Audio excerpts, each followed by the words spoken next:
एक cell reaction दी हुई है, the EMF of the above cell is 0.2905 दी हुई है, ई की वैल्यू दी हुई है, ई नोट नहीं दी हुई है ना।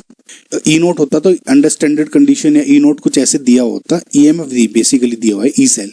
तो इक्विलिब्रियम कांस्टेंट बताना सेल रिएक्शन का। देखिए गाइस, इक्विलिब्रियम कांस्टेंट पता करने के लिए फॉर्मूला क्या लगता है, E naught equals to 0.059 upon n log K, ये फॉर्मूला लगता है।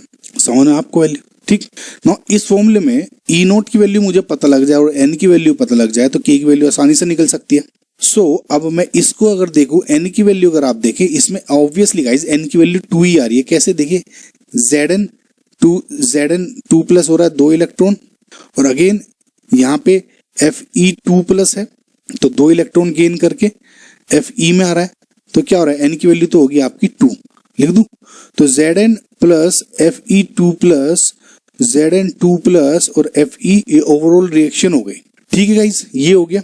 अब मुझे ई नोट की वैल्यू क्या होगी, ई दी हुई है नस्ट इक्वेशन के through, E equals to E naught minus 2.303 RT upon NF होता है इंटू log Q। Q की वैल्यू क्या हो जाएगी, इसकी कंसंट्रेशन Zn 2 प्लस की कंसंट्रेशन, अब इंटू Fe की वैल्यू 1 हो जाएगी, Zn की 1 हो जाएगी। तो मैं यूज नहीं कर रहा हूँ, डायरेक्ट लिख दे रहा हूँ। आई होप आपको अब तक समझ आ चुका होगा।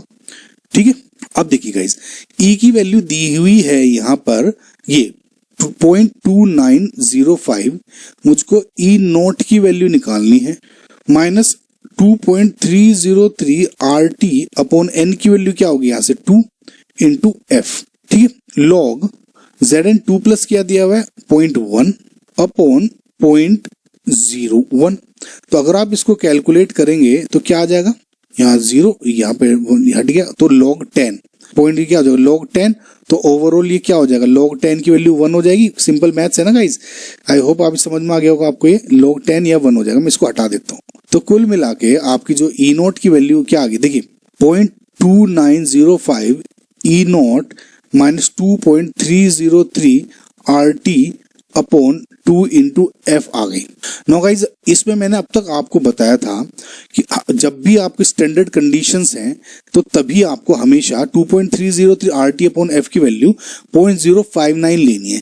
लेकिन क्या इस क्वेश्चन में आपको स्टैंडर्ड कंडीशन दी हुई है, नहीं दी हुई है। लेकिन गाइज ध्यान रखिए कि इसमें क्योंकि log k की वैल्यू पूछी गई है, ठीक है ना, क्योंकि इक्विलिब्रियम कांस्टेंट की वैल्यू दी है, ई नोट का मुझे वैल्यू पता करनी है अंडर स्टैंडर्ड कंडीशन। ठीक है, तो मैं इसको लेट जस्ट सपोज कि इसको 0.059 मान लेते हैं। ठीक है, अब 0.059 मान लिया तो क्या हो जाएगा, ई नोट इक्वल्स टू क्या हो जाएगा 0.2905 प्लस 0.059 डिवाइडेड बाई 2। इसको जब आप सोल्व करेंगे तो आपकी वैल्यू हो जाएगी 0.32।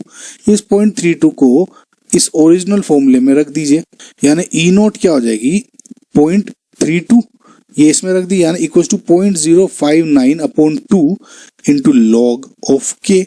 इस पूरे को आप जब सोल्व करते हैं तो क्या होगा, देखिए के की वैल्यू आ जाएगी आपकी log के की, to be more specific, equals to आ जाएगी 0.32 डिवाइडेड बाई 0.0295।